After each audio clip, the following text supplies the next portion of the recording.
Hi, and welcome to Decoding AQ, helping you to learn the tools, mindsets, and actions to thrive in an ever-changing world. Hi, and welcome to the next episode of Decoding AQ. With me today is Andrew Tallents, and he's built an impressive career, starting with early roles at prestigious firms like Spencer Stuart and Warren Partners, where he honed his expertise in executive search and leadership development. His journey has led him to founding Thornley Partnership, where he now empowers leaders globally to excel and achieve transformative results. He's a trusted advisor, conscious leadership coach, and best-selling author, all around self-coaching. So I'm excited to learn more about that. He's dedicated to helping leaders achieve a triple bottom line success while living their personal and professional dreams. Who wouldn't want that? I certainly would. So it's an honor to have you to the show today, Andrew. Great. Thanks for inviting me on, Ross. So I've heard the phrase and term conscious and conscious leadership a few times in, my career. And I'd love you to, if we can start off with, just help me understand really what is that? Let's start there and see where we go. So what is conscious leadership? Yeah, the best way to think about it really is about thinking as a leader when we're faced with a decision. So it might be something's happening around us. We know how difficult it can be as a leader sometimes. If we're triggered by something as we're thinking about making that decision, which prompts a response from us which is almost unconscious through habit, then that's not conscious leadership. And it happens all the time. It happens to me, it happens to you, particularly when we're triggered by certain things. It might be pressure, it might be a certain kind of relationship. If we're going to demonstrate conscious leadership, what that means is the decision is there to be made. And what we're doing is we're actually being in the present moment, not being triggered by the situation around us. And actually in the moment, just thinking, what is the right response that I need to give right now to get the best outcome? So conscious leadership really is about intentional leadership. And it's actually intending to do the right thing in the moment rather than just reacting to what's going on from an unconscious place. So a lot more depth to it than just what I've explained, but that's the essence of it. So that headline of being present, being aware of the situation, situational leadership. I know that, Starbucks has had that as a, part of their leadership programs for many years. And in fact, they just had, I don't know if you saw it, they just had a new CEO join at Starbucks, which is interesting. And so conscious leadership, present, being aware, and you used the words, react or responding to situations. Has there been times in the past where you've caught yourself in that? And when it happens, how do you cross the bridge from, oh, I'm catching myself perhaps just reacting to this? How do you get into a state of perhaps more conscious leadership in those moments of pressure? Yeah, I'm sure a lot of people listening to this will relate to this, particularly if they're leaders. But the classic one is, and if people want to look this up, there's a great piece of work by Shirzad Chamine around positive intelligence, which talks about saboteurs, which are things in our mind that come up and trigger us in certain situations. So I'll explain a very brief one for me. One of my problems is, and this all comes from my childhood, is that I have this ability when I'm faced with emotion from somebody, which isn't necessarily planned, to almost shut off from that and be able to give a response which is almost independent of the emotion that's being shown in front of me. So what Shirzad Chamine calls that is a hyper-rational type saboteur. So an example would be, and this happened to me in the past, I'll tell you how I do it now, is if I have a member of the team who actually starts to become very emotional and starts to cry in front of me, my immediate response from an unconscious place, even though it's good intentions, would be to say, why are you crying? Can I help? That's a very rational type response, which isn't really linking into the emotion that the other person is showing. The proper response, from my perspective, if I'm showing conscious leadership, is to just be present in the moment and not say anything. And by doing that, I'm actually giving space for me to work out what exactly I should do in that moment. And usually it's nothing.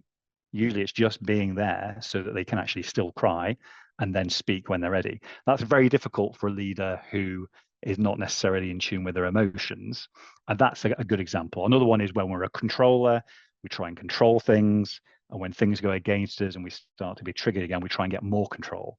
Whereas what the conscious leader would do is actually step back and just see what happens next and what unfolds. So two quick examples. Yeah, and the language of saboteur, I quite like this idea of naming our shadow self, Yes. things that show up, and you shared this with me, and I did it, and my top one was pleaser as my saboteur, and you mentioned hyper rational as my second highest sort of self saboteur of those things. And I guess, like many things, it's about having an awareness, Yes. and then what do I want to do about it? Is that something that actually I am controlling, managing, leveraging, using? All of those things kind of show up for us. And it's similar in our lives when we're in a leadership. Is awareness is often the starting point. And I wonder if we can transition a little bit into self-coaching, Mhm. something that you've, written a book on, you do a lot of work around this. Let's just start off with, what is self-coaching? Mm. Well, self-coaching, if you've been coached before, is very similar to coaching, but rather than having a human being present, you basically are coaching yourself. And what that means is being aware in the moment of what it is that you're doing. What most people find very difficult about this is you've really got to be able to create time and space around yourself to be aware of what you're about to do and recognize when you did this last time, how you did it and what were the results and what do you need to change to get a different result. So it's building that awareness and having a word with yourself, if you like, from a positive mindset, to actually intend, again from a conscious leadership perspective, to do something which actually will result in the right situation. Now, the reason that it's very difficult is because, and let's take a fitness trainer. So you go and see a fitness trainer. You're with them for an hour. You feel really good. And then they say, right, follow the program for the next week before I see you again. Make sure you do the exercises. And of course, because we know they're not watching, it's very difficult for us to keep that discipline. Same with self-coaching. And maybe we'll talk later about how AI is supporting self-coaching at the moment. But it's holding ourselves accountable to the way we want to behave in relationships, mainly to both task and people, in terms of the way we show up. And that's looking at our weaknesses, looking where our superpowers are, our strengths, and in those minutes and minutes, just coaching ourselves through that. So we go into more detail what that looks like, but it's actually building awareness and recognizing where it is we're going in life and self-directing and self-leading. It's a tough one. The thought of self-coaching and that ability when we only know what we know and we don't know what we don't know. Sure. And I've something that resonated very deeply for me with my coach, a chap called Dan Sullivan, was just the power of questions and Yeah. knowing the right questions. And often the best questions have come from other people because they see me differently. They observe what I'm doing differently. When I'm in my own own world and own lens, I might not even know what the right questions are. Yeah. So are there certain techniques that you can do to help you self-coach? Sure. We'll come to AI in a minute, Yeah. but Sure. just in the natural process of this. So in writing the book and doing the work, is there a framework? Is there, what have you discovered of some essential guides to self-coaching, perhaps? Sure. Well, let's split that into two. So there's the long-term journey of self-coaching and there's the day-to-day elements of self-coaching. So if we think about the long-term journey of self-coaching, the three main components to that. The first is reconnecting with who we are as a person. And if you think the best way to think about that is think about when you were 7, because normally, show me the boy or the girl at 7 and then show me the adult in that sense. So we get a good sense of who we are and what it is we actually want from life when we're 7 years old in terms of that magic essence of the person. So it's about really reconnecting with that person because we've built all these shields and protective layers as we've grown up in the various systems we've been in, and we've really lost a connection with who we are. So that's the first element of really rediscovering that. And we can do that through various psychometrics, and obviously your tool as well helps with this. The second element then is actually once we've connected with who we are, is refocusing on what it is that we're here to do, either in our job or in our personal lives, in various relationships. And that's the second element. A lot of that is about really getting rid of all the things that are superfluous in our lives, the things we don't really need to do, the things that are redundant in our lives, and really analyzing that. And then the third bit, which I call regenerate, is actually really having a positive mindset to actually engage with who we are, why we're here, and what it is that we're actually refocusing on to make sure we're the best version of ourselves. So that's the long-term journey that people go on when they're self-coaching. On a day-to-day basis, the best way to put it is, if I am with you now and I'm thinking to myself, what's the best way for me to be with you?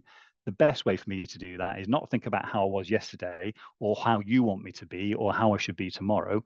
It's just being present with you right now in this moment. And we're both pretty good at being present. We can see that now. So that's what self-coaching is really all about. It's actually training yourself to reflect in the place, and also be present in those moments, because then the right question comes into the head when we create the space for that to ask ourselves rather than somebody else asking it. And therefore we can come up with a response. And they're really difficult habits to build each day, because you know where you've worked in the past and where I've worked, our environments don't tend to encourage us to take time out to actually think about these things. It's the paradox, isn't it, of slowing down to Yes. speed up, Yes. of giving space to then be productive. And it's something I'm working really on right now. I went on a Joe Dispenza meditation retreat back in May with my wife, and we are on day 89 of daily meditation, of taking 45 minutes to an hour of just space. I can't do it without being guided. Yeah. I still, Yeah. it's super helpful for me personally to be guided through that. And a lot of his focus is around trying to create a disconnection from the past and from the future, because we often live in the past thinking about, oh, what I did Absolutely. before, it went right or went wrong, Yeah. what I need to do next in the future, rather than being present. And so that we decouple ourselves from time, we decouple ourselves from the body, and we Yes. decouple ourselves even from the conscious to get to subconscious. And Yes. you talked about, oh, connect back into when we were 7 or at Yes. various points.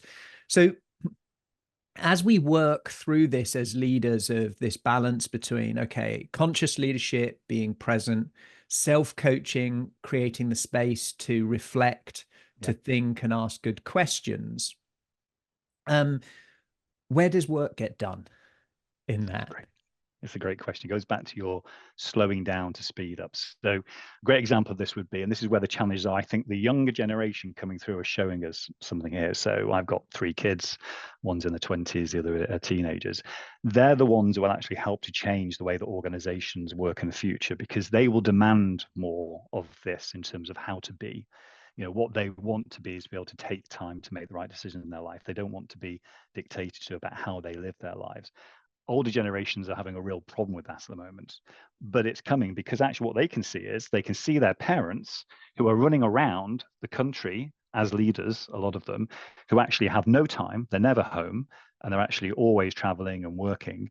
And they've looked at these lives and thought, well, I don't want to be like that. And they may see one of their parents die, or whatever it might be.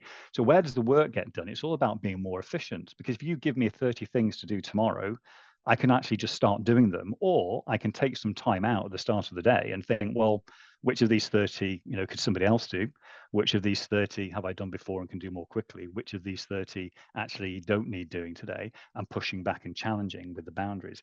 So there's lots of ways to do it, which we talk about in the book and through the programs, but we can create the space and time if our leaders allow us to have that, to be independent, to work out how to lead myself. Trust me, the problem we've got in many organizations is that we have so many middle managers trying to manage individuals, when if we just let them lead themselves with clear purpose and direction and objectives, they probably would do a better job. So it's a journey. There's a great book called Reinventing Organizations by Frederick Laloux, if anyone out there is interested in this whole concept, where he talks about self-managing, self-leading, self-coaching employees in the organizations of the future. And I believe we are on that journey, but it's going to take quite a while for the generation of leadership I'm a part of to really embrace and understand the benefits of that. And it's often the friction comes during change, right? During Yes. those transitions from the old to the new, the old self to the new self, from yesterday to today, from past generations to new generations, that it's the rub at those friction change points. So In terms of how is it playing out at the moment? If we were to observe situations, and there's a project going on, there's a lot of pressure going around that. What are some of the things you're observing within leaders that are doing it well? How does that show up? Yeah, really great question. So if the leader is doing it well, what we tend to find is that the team notice a change in the leader in the way that they're actually managing their own time. So rather than looking like a busy person that has no time for anybody or is always under pressure, they actually look calmer. They actually are communicating in a way which is actually much calmer, more measured, and they're actually approachable. And when they ask for time from the leader to actually talk through things, they've got time. So they notice maybe from the past that there's a change just in the way the leader is being. What that then does, in my experience, is it then gives the opportunity for the team to actually start to step up because there's actually space created, because the leader is delegating more effectively, just focus on the things they're supposed to focus on. And suddenly then they're demanding more from the team to fill those gaps. So it's great development opportunity for the team members. They can lead themselves into those situations with the support of the leader. So we tend to find the team expanding in terms of their potential, and the leader expands in terms of their potential. Now, the thing that I guess glues us all together, which I know you talk a lot about as well, is the accountability framework. So this only works if it's very clear where the accountability lies for the roles and what the consequences are of us actually not holding each other to account. So we tend to see improved accountability with the leaders that get this right. And how does it show up when they're getting it wrong? Good question. If you were to look at it almost like a documentary, it just looks completely messy. You've got lots of talking outside of meetings. It's toxic. It can get very toxic because people feel disconnected and there's always somebody to blame, particularly if we don't have the accountability framework in place. And this exists in many organizations. And it's not the individual's fault a lot of the time in the team. It is the leadership. It's the leader's fault for not creating the environment in the first place where people feel safe enough to disagree, to put their own views forward, and to start leading themselves more effectively. So I want us to move away from management, which is very, very important, to leadership, if you like, of everybody in the organization, starting with self, because we've all got the capacity to do this. And it's interesting, isn't it? I'm sure many of our listeners can recognize those two extremes of where it's, chaotic, toxic to where it's actually in flow and enjoyable and there's space.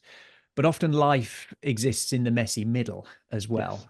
Yes. In a day, we might experience those two extremes. In a week, we might. In a variety of different projects or different teams, we experience it in different ways. I'm interested in your thoughts around, okay, so if the prescription of what looks good is space, is a calmness, is an ability where a leader holds themselves just in their energy, in their frequency of I'm okay. Yeah. How does that combine with the sort of vision I had in my head of the old, ducks going, swans serenely on the top of the water, but the legs are paddling like billy-o, of authenticity and vulnerability, where many leaders aren't feeling that. They're feeling under pressure. They don't feel they've got everything together because everything is so different to what it used to be. And are they putting on the mask to show it's all okay? Or are they revealing, hey, I don't have all the answers. I don't know what's going on here. I'm feeling under pressure. And that vulnerability and authenticity of that. So if someone's in that situation, how would you help and what would you advise them? Yeah, I think a lot of it comes back to the word you used a few moments ago around energy. So the personal energy we have as human beings. So I can, even if I'm being calm but I'm worried about it and being vulnerable, if the energy I display to the team is coming from a positive place, so it's a genuine positive energy about, look, this is how the situation is right now. I'm struggling with this right now, even though I appear calm. And it's coming from that place, not to judge people, but to actually ask for help, from the team. That's going to be received better than an energy which is coming from this kind of judgment type. Steve Peters talks a lot about this judgmental energy around about, it's not fair. Why has the board decided this? I can't believe the team can't step up to the plate. I now need to go out there and get the best from this team. And that's coming from a negative place. So even if they said the same words, it would be received differently by the team because they can just feel it. So for me, it's all about combination of presence, positive intention, and this important difference between being discerning in a situation and being judgmental. And as soon as we're being judgmental, we know it's a negative energy. So that's really difficult for people to hold. But that's what I tend to work on with the leaders, and for them again to manage their saboteurs more effectively, so they don't fall into the negative thoughts. It's fascinating, isn't it? And it's really complex. And it's Yeah, often, people will have a noble intent and they'll communicate something. Doesn't mean that it will be received in that way, right? no, We might be, I'm being calm. It will be received sometimes being aloof, don't care. yeah, I'm so reactive. Oh, they're too emotional. And how we are isn't necessarily how we'll be then received and how we're read. no, We can try some of these things. I think energy is a yeah, massively important part of that, right? Because yeah, subconsciously, humans have become very good at understanding energy flow of subconscious, even whatever the words are. I yeah, loved part of the work in Malcolm Gladwell's the Blink, where it was talking yes, about conversations and the fist of a conversation rather than the word, just the yeah, dance between yeah, them.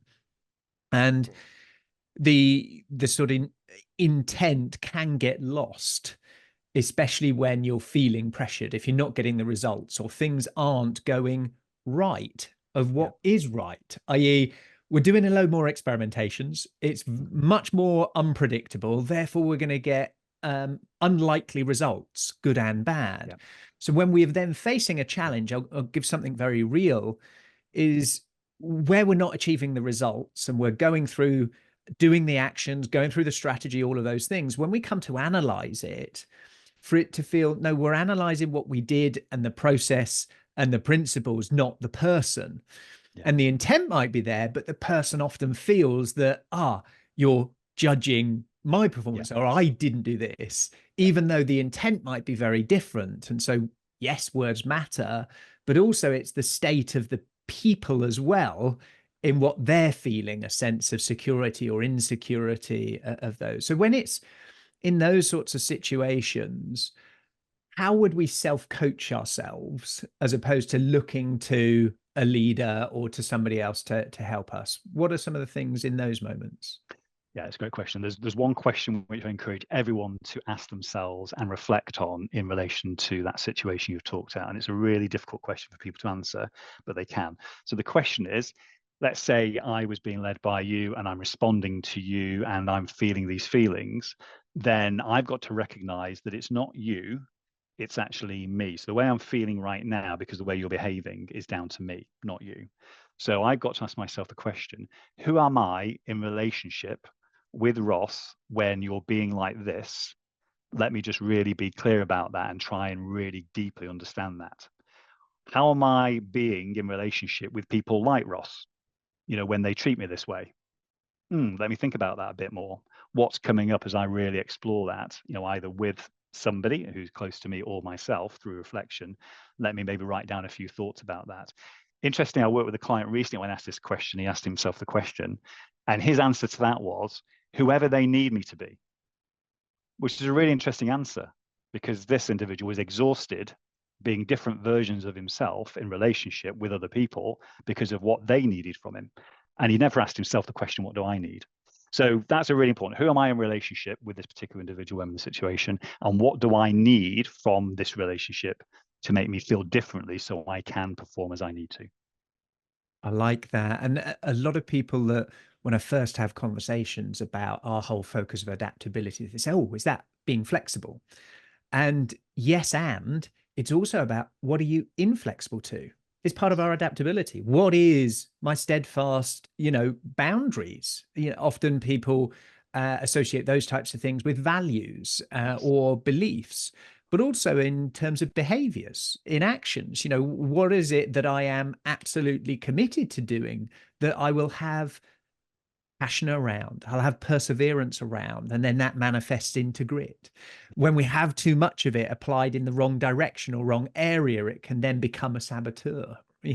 I've been passionate, I persevere about this, but it's no longer working. it's no longer providing value for me, so I need to shift, or it's no longer providing value for the world, so I need to shift of the proposition.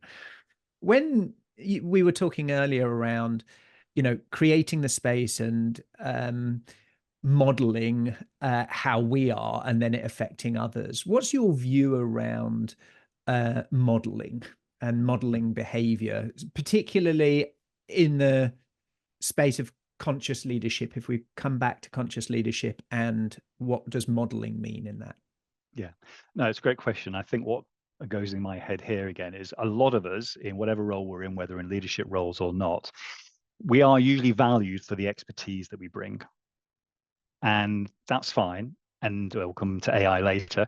There's a lot of advancement in technology now, which is actually devaluing a lot of expertise. And therefore, the value that will be seen in organizations going forward in the future will be, how do we show up in relationships, and how do people get value from the way we are in relationships? So what I love to do with people is to really have a bit of fun and be playful with it in terms of modeling, is to say, well, hey, let's assume that you weren't the person that you are, and you actually could be this kind of person. You present confidently to people, you do this. How would that be? And then they sort of experience what that might feel like. And there's an opportunity at that point to say, well, there's no reason why you can't be like that. We actually need to go through looking at your self-limiting beliefs that get in the way of that. And then I think organizations can do this very well. There's a great book that'll come to me in a moment, where the book actually talked about how an organization in particular was putting people out of their comfort zones in particular areas of a business where they had no expertise whatsoever, and just to see how they coped in that particular area and what different view perspectives you can bring. So for me, it's about experimentation. It's about being vulnerable, getting support, and trying some new things about how you are in relationship. Model on maybe people around you that you respect, some colleagues, and just trying to be a little bit different. When I ask a question to people, who are you not in relationship, which is an even a more interesting question, usually what comes from that is some essence about maybe who they want to be a bit more. And there's things holding them back from doing that, which again go back to way back into our childhoods. Have you come across a company called MyIntent? No, but I'm Uh, intrigued. they a really interesting company. I came across them at a conference back, I think, in 2017, 2018. And the premise was we have an obsession with time. And in the olden days, we'd actually wear a watch rather than look at the time on our phones. And we'd be, oh, what time is it? Oh, when's the podcast? Oh, I've got 10 minutes here. What time's lunch? What time's the next meeting? What time is it? How often were we thinking, how am I spending that time? Mm-hmm. And so they created, it's myintent.org, these little bracelets. And you might start to see when you watch various people, or see various celebrities photographed or things, they have this little bracelet kind of ring donut. And essentially it has a word on it. What is your intent? What's my intent? And to remind you of, what am I wanting less of or more of, depending on how you have it. And my one at the moment, Andrew, is compassion, is the word that is showing up for me. And over the years, I've had several different manifestations of what I had on my wrist of things, and ones that really resonated deeply. Then at some point, I decided this doesn't feel right for me anymore. And I shifted and I changed it. And I just like that idea of just that intentionality of, who am I trying to become? What is my modeling? What is my relationship with myself in this situation? Am I more compassionate? Do I want to see more compassion? Do I want to encourage that out? And so it was just fascinating. And it, we, in our first summit, gifted them to all attendees. And I even bought the kit where you make it, you hand stamp the words on. So you ask, oh, Andrew, what's, and you go through a bit of a process to find what your word is. And then you put the energy into that when you're making it and give that gift, as it were. If there was a word for you, and you may want some time to reflect on it, so maybe that you'll send it me later. But is there something that is showing up for you this year when you think about Andrew Tallents and a word that would mean something? If so, what would that be? Yeah, it's linked to yours a little bit. So, and it's quite difficult for me to even say this, but it's what I'm working on. So for me, it's about being, much more loving in relationships, and that's difficult for me because of my childhood and upbringing. But that's something I've been working on a lot. So people would say I'm very generous with my time. People would say, "Oh yes, Andrew, he's very kind." But actually, are they really experiencing unconditional love from me? Both in my partner relationships around business and also in my family, not all the time, and that's something I'm really working on. So, and again, once that's there, it's really interesting. Somebody said to me this the other day: if we talk about presence and the importance of it, it become even more important in leadership in the future. Another word for that is loving. So if I'm going to give you time to be, and space to be in my presence, then that is unconditional love, if you like, presence, whatever it is. And I need to work more on that. And I know my world would be a better place if I was able to do that, but it's not easy. It isn't. As we were initially having our conversation and we were talking about being present and the choices that we make and how do we discern the relationships? What do we say no to and what do we say yes to? And what where's procrastination in this, that we're Yeah. making decisions? And I'd like to read you a post out Mm. by a friend of mine that he posted on LinkedIn yesterday. It's a chap called Leo Weinstein, and it really made me think. This post, and it says, "I work from home, and I have an open door policy with my kids. If any family member calls or one of my kids knocks on the door, I stop the meeting and I give them attention. I don't care if it's a client, a team member, a business partner, or a live sales call. I don't make excuses for anyone. I don't turn off the camera. I don't say I'm busy, that I'm working, that it's an important meeting, or that it's my biggest client. I pause the conversation, announce that my child or wife is at the door and I'm going to them. The best clients value family and long term relationships. If one of my team members or clients doesn't share these values, we're probably not the best fit for each other. If it's not urgent, I ask them to come back later, but I always make sure my family knows I'm available for them. I work to live, not live to work. This is life, it's ongoing. In 20 years, I won't remember this meeting, this dollar, this client, but my family will remember if I was there for them." And it really made me think. And I don't know if you remember, years ago there was a, a BBC News person where they was being interviewed, and the child opened the door and didn't know how to deal with it, and there was all sorts of issues, and it went viral at that point. And I'm thinking to myself of, where is my energy focused, where is my attention focused, and where are my priorities? And just that clarity is a filter, Yeah. that filter that will attract and repel in equal measure. Mm. And it's been playing on my mind for the last day, and I wonder if you can help me unpick it a little bit, and what your thoughts are.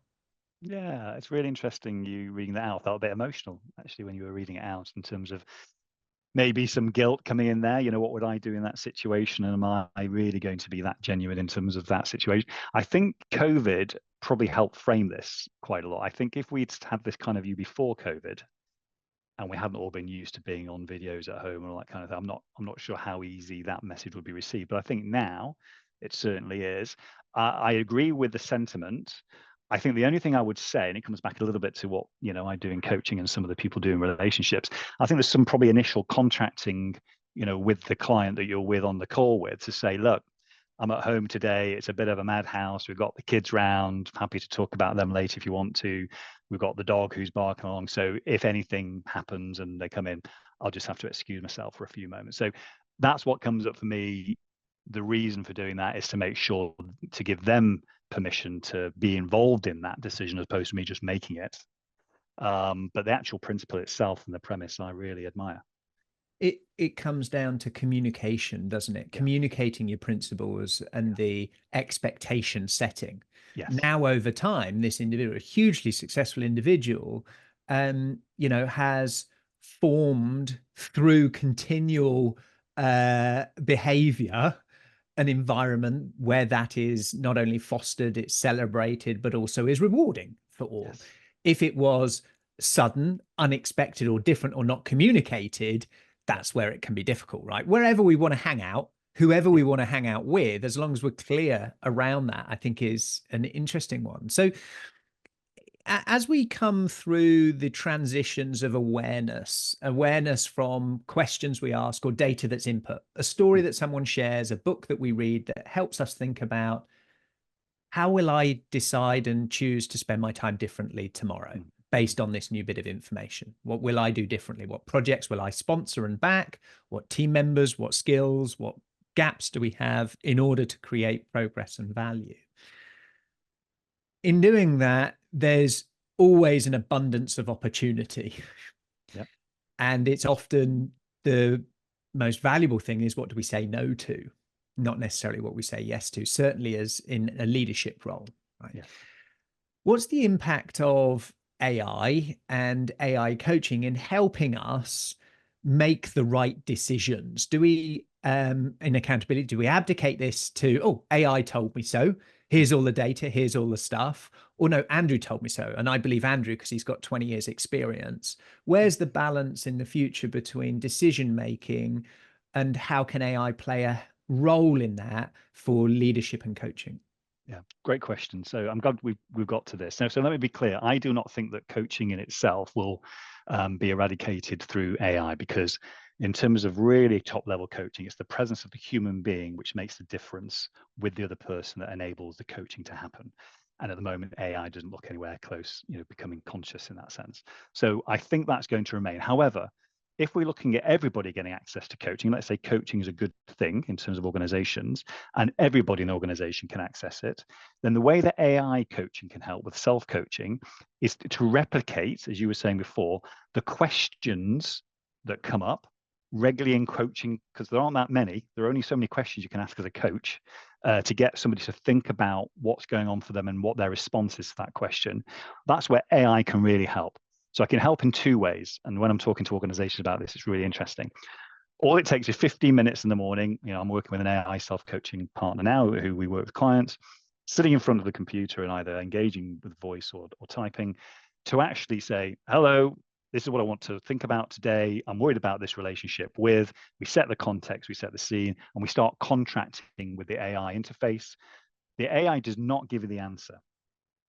The AI self-coaching tools that we support, and I think are the best ones out there, are the ones that actually are accredited through ICF ethical working and the way that we coach. We do not give answers. It's not mentoring.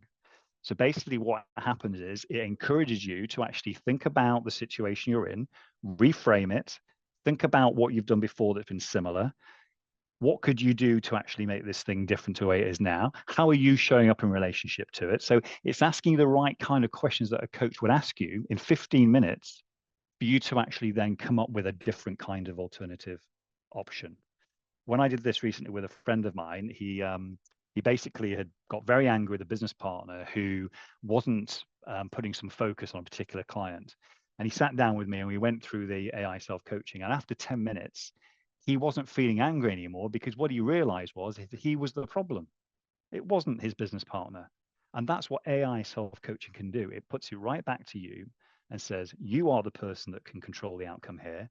Nobody else. It's not about you being a victim or the environment. You can sort this out. You need to lead yourself and be accountable for yourself. And unfortunately, in the West, in the last 20 years, we've been very good at becoming victim type cultures, saying it's somebody else's fault. Well, no, we have to take responsibility. So I think it's building all the time. Obviously, there are confidentiality issues which we need to overcome, GDPR issues, but I think we can still overcome those and make sure that people have very tight boundaries of which to start coaching themselves through reflection and time if the organization gives it them. This will not work if organizations don't give them the time each day to actually reflect on the serious problems they're facing. And it could be very scary for many people. Yeah, I there's two pieces that I wanted to share. One, it might sound random, but I'll give it full circle sure. in a moment. I went to the Visioneering experience last year, which is part of X Prize's activity to think about what would be great challenges that humanity could solve that need a technological breakthrough that, perhaps isn't being worked on, but would give us a giant leap forward. Mhm. So it was being able to create, um, you know, hibernation states for humans for Yep. in the long term space flight, in the short term between an accident and when you can get the kind of surgery or care you need. There's often a period there. What if we could then put you into a very low metabolic state or a hibernation? To another one that was, could we have communications with animals? Now we can listen, we've heard the whale song, dolphins, but we can't have a direct conversation with other species. Mm. Now, what if we could? Well, we might be able to leverage conversations of things like early notice of wildfires, because there will be animals and birds that see it way before humans do to deal with it. It could be finding people, seeing things, having conversations with animals. And one of the conversations was, I don't think we'd like to know what they'd have to say. True. And so that little sentence, that if we could speak to them, I don't think we'd want to hear what they say. I bet there's a few people, me included, I don't want to hear what I've got to say to myself No. sometimes, right? Sure. Is scary. Yeah. And that we push away certain situations and certain feelings from facing them. Yes. And we only face them when we're forced to. Yes. And often to face them by ourselves means that we never face them. Yes. So is there a limit to how effective self-coaching can be, and where is that limit, and what Mm. next, if there is one? Yeah, that's a great question. I think it comes back to mindset again. So I don't think we do need to be on our own with these things. So if there are questions I don't want to face, and yet the self-coaching is encouraging me to do that, what I can show is that vulnerability to be able to share the issue with my friends or my colleagues or people to know, I'm really struggling with this. I know I need to face it. What have you done before? Just to get some support. Too many, men in particular, I know a lot of men who do this, tend not to share the issues that they're having and try and, solve them themselves. So I think self-coaching gets into a habit of actually reflecting, addressing these things. And we do need support when we get against a roadblock where actually we need an intervention of some kind, and that could even be therapeutic. And I refer a lot of my clients to therapists if we come to a block, because they can't get beyond that. So I think that as an industry, we would need to make sure that we limit the fact that we are not giving advice. There are going to be plenty of AI tools out there that would want to give you the answer. And from a coaching perspective, I don't think that's relevant. We're all unique. It's about encouraging you through the technology to come up with the answer that's right for you. And if that's an uncomfortable answer, seeking support around you to then work through that, can then be worked on, I think. So it's a really interesting question. Thanks for raising that, because it's going to come up more and more. The next question I've got, and I don't know whether it can be solved from what we've been talking about so far, is often we know the question and we know the answer, but we don't do, Mm. right? So I know that eating healthy is the right thing to do. I know that not smoking, drinking, sleeping, all of these things, right? That we have a question. I'm diseased. My body is in a state of diseasement. I'm ill. I'm whatever Yeah. it may be, mentally or physically. And we don't need to be a PhD or have a coach around us to ask the right questions and know the answer that, hey, you should probably watch a bit less Netflix. You should get to bed a bit earlier. You should eat less of this and more of this. So we know certain things in our lives that would be beneficial. And self-coaching, conscious leadership, AIs, all of those things won't necessarily change some of the fundamental basics, yet so many people still don't do. We don't follow Yes. through. Yes. So I think there's a big chasm and act that even if I do some self-reflection and I do some self-coaching and I'm a conscious leader, to then follow through, Yeah. I know that I'm following through poorly in many areas of my life. Yeah. And there's other areas where I'm smashing it for a day or a Yeah. week or for a lifetime. Yep. And I beat myself up about it constantly of the things where, do you know what, I really should have done that. I know the answers, but I'm not doing it. Mm. Have you found a way to help people in that situation that know what the answer is, but are Yeah. just not doing it, either in personal life or in their teams or in work or in their company? Yeah, there's two elements to this that come to mind. The first is, which is an obvious one, but people don't do it enough, is to, even though we want to do these things, I think questioning again why. So it comes back to Simon Sinek. So, why are we doing the things that we want to do? And what are the things we want to change about what we do? And what is that why? And it might be, for example, I want to see my grandkids, in terms of actually growing up. So therefore I need to be more healthy because I've been told I've got high cholesterol, whatever it is. And then from a leadership perspective, I need to have more work-life balance and actually make sure I've got space and time to do some fitness. That's the important thing, and reconnect with that about what that then means. So if you do that, what does that mean for your life? What does it mean for your future life? What does it mean for your ancestors, etc.? The second thing, which is the most important thing, then, is if that's the why, how do I make sure I've got the required desire to actually fulfill that why? And that's, I think, where a lot of people really struggle. So it's about, how much do you really desire this? How much do you really want it in your life? What would it mean if you didn't have it in your life? And starting to share that. So what I do with a lot of my clients who are leaders is, because it's good peer pressure, is if I actually want to do something and I really desire it, I share it then with 10 other people that are around me to say, I'm going to do this by next year. And suddenly there's that peer pressure and they understand why I want to do it next year. And actually, I need your help to be able to do this next year. Can you hold me to account around it? But it ultimately comes, if I don't desire it enough, it isn't going to happen. I'll come up with an excuse. So that's what we need to link: the why, the desire, and again, making sure we've got the support around us. So asking enough questions to get to a stage of the goal hierarchy, Yes. in terms of the ultimate goal, the Yeah. ultimate why of why do I get up and go to the yoga mat? Well, Yeah. what is that if I go deep enough to find that Exactly. ultimate goal? And then using that potentially as fuel for the desire and motivation gain Yes. when habitually and as a species, this balance of comfort and laziness, and Yeah. we're 100% committed to the habits that we have today. They Yeah. just might not be healthy habits. Yeah. And shifting through that. And even if we look at various, big systems, healthcare system, it functions around sick care, not healthcare. It's Yeah. not prevention. No. Fix me when I'm broken.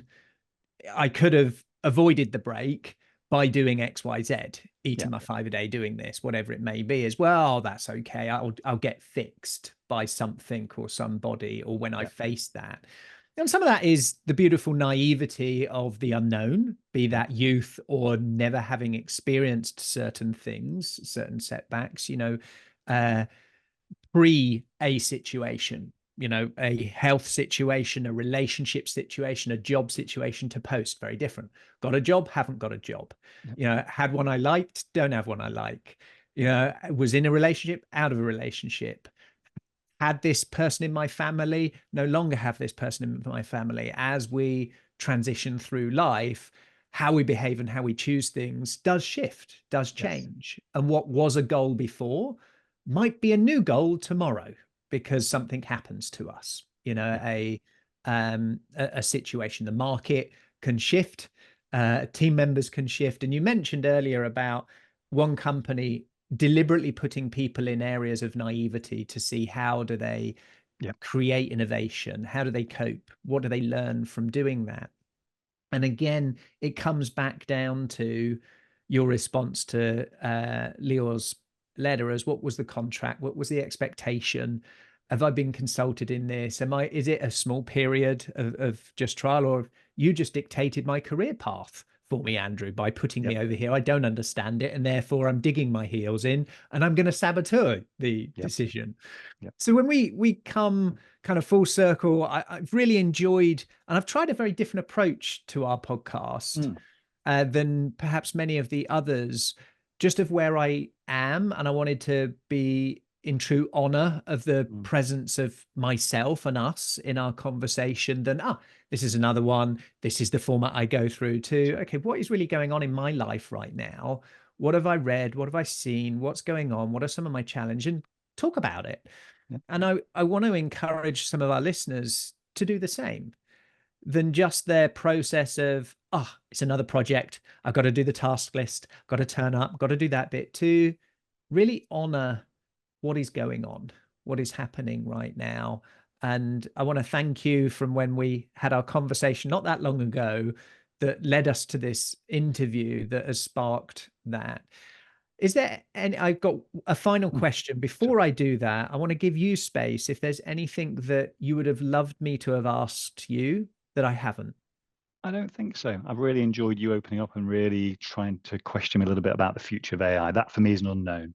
And I'm going with good intentions in terms of wanting people to really build their own lives on their own terms, to feel fulfilled in what they do and still serve a purpose for the planet. We all have that within us to do it. But yeah, there are still some concerns about that. So no, I don't think so, Ross. I think yeah, no questions for me.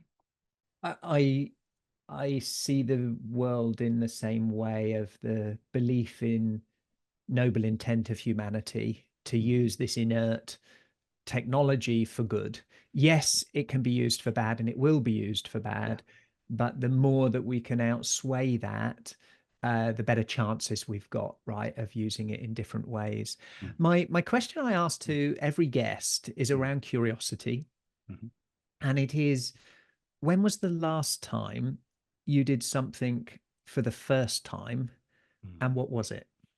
It was agreeing to jump out of an aircraft, which I'd never done before, strapped to somebody else, doing it for charity. It was 10,000 feet. And I immediately wanted to do it, but I was absolutely scared to death about doing it. But I was curious about what it felt like. And interestingly, when I did it and I landed, I wanted to do it immediately again. But I did not tell my daughter, the eldest daughter at the time, or my mum at the time that I was doing it until I'd actually done it. And I would encourage everybody that's able, and I don't like heights, to actually try it because it is such an adrenaline rush. It's interesting, isn't it? What our minds go to and what we think about as these firsts and these first experiences. And there's, we could have a lot of conversation to unpack, about choosing it, why that, why Totally. did or didn't tell certain people, and then the desire to do it again. And what I like to leave everybody to think about in this episode and in their lives is, yes, there are the big moments that are the never done that before, and need courage. I may or may not communicate to others, and I'm scared about it. And afterwards, there's often always a sense of accomplishment or achievement because I didn't know whether I could go through with it or I could do Yeah. it. But also to live life with new eyes to our everyday, Yeah. live life where even in the repeating, can we do it with new eyes? Can we see it with that first time mentality? Because I feel that in a world that is increasingly speeding up, complex, unpredictable, brittle, all of these things, our ability to be able to respond to the unexpected is going to be a really important part of our lives. And the more we can build that muscle, the less we'll feel anxiety, the more we'll just go through with joy because we choose joy, not because the situation gives us joy, Yeah. of those things. And if people want to get in touch with you to find out a little Mm. bit more about your books, about self coaching, about conscious leadership, how do they do that, Andrew? Yeah, probably three things on the web. So the first is selfcoachingforleaders.com. Very simple. So go to that website, you'll see some content there. Second is LinkedIn. So just Andrew Tallents into LinkedIn, Tallents, and then andrewtallents.com is my main website. So yeah, anyone interested in talk about conscious leadership or self-coaching, just let me know. Absolutely beautiful. Thank you. And do you want to give a final plug to your podcast as well? Yeah, sure. So it's called Confessions of a Successful Leader.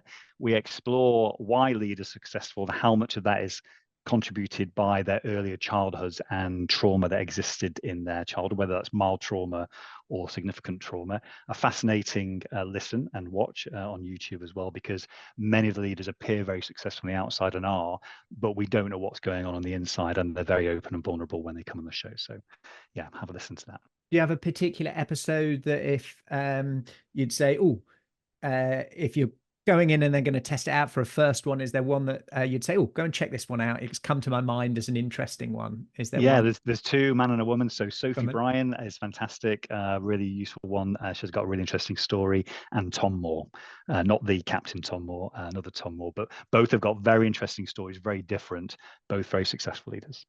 Beautiful. Thank you for your time. I've really enjoyed today, and I look forward to hanging out at various occasions in the future and maybe collaborating on a few projects. Yeah, I really enjoyed it, Ross. Thanks for having me. Do you have the level of adaptability to survive and thrive the rapid changes ahead? Has your resilience got more comeback than a yo-yo? Do you have the ability to unlearn in order to reskill, upskill and break through? Find out today and uncover your adaptability profile and score, your AQ. Visit AQai.io to gain your personalized report across 15 scientifically validated dimensions of adaptability. For a limited time, enter code PODCAST65 for a complimentary AQME assessment. AQai, transforming the way people, teams and organizations navigate change. Thank you for listening to this episode of Decoding AQ. Please make sure you subscribe on your favorite podcast directory, and we'd love to hear your feedback. Please do leave a review and be sure to tune in next time for more insights from our amazing guests.